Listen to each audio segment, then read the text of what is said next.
Баршаңызға қайырлы күн, менің каналыма қош келдіңіздер. Бүгін сіздерге өте дәмді бидай жармасынан жасалатын ботқаның жасалу жолын көрсететін боламын.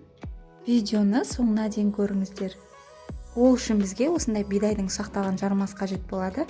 Кез келген супермаркеттерде оңай табылады. Алдымен ыдысымызға осындай бір кесені толтырмай бидай жармасын саламыз.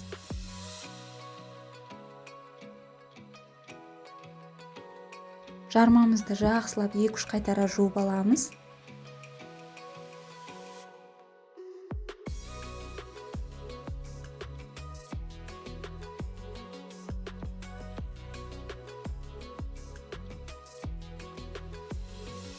Жуылған жармамыздың үстінен 2 кесе толы салқын су құямыз.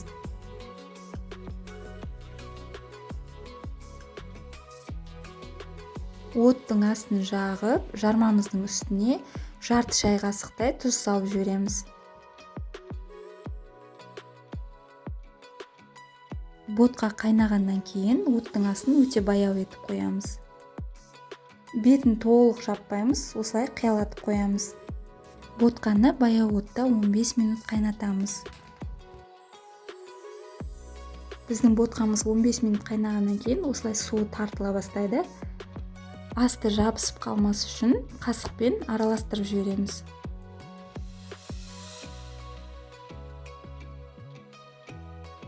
Ендігі кезекте үстінен 1 кесе толы сүт құямыз.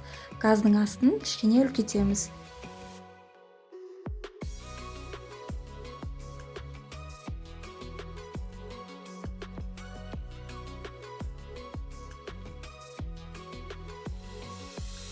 Ботқамыз қайнағаннан кейін бетін тағы қиялап жауып, оттың астын бәсейтеміз. Тағы да баяу отта жармамызды 5 минуттай пісіреміз. Ботқа осымен дайын болып пісіп шығады.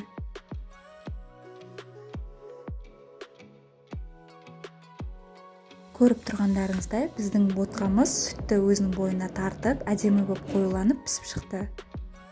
Оттың астын өшіріп, ботқамыздың үстіне шамамен 30 граммдай сары май саламыз. Егер де сіз шекер салып жегенді ұнататын болсаңыз, бір ас қасық шекер салып жіберсеңіз болады. Осымен біздің өте пайдалы әрі дәмді таңғы асымыз дайын болды.